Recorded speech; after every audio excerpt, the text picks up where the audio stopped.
এক জোরবে জিকির করার সময় জিহ্বা নড়বে কিনা, আর নড়লে কোনো সমস্যা হবে কিনা।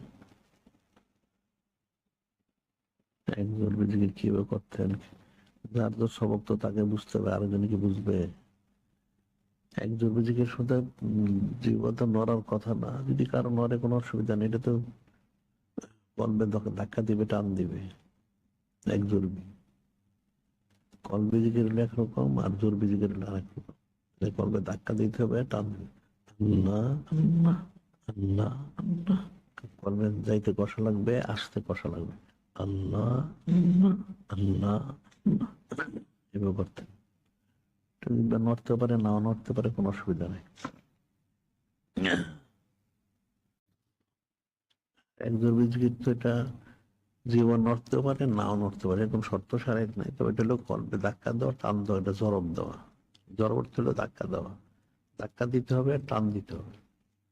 কল্পের মধ্যে কষা লাগতে হবে, যাতে কষতে কষতে কল্পটা পরিষ্কার হয়।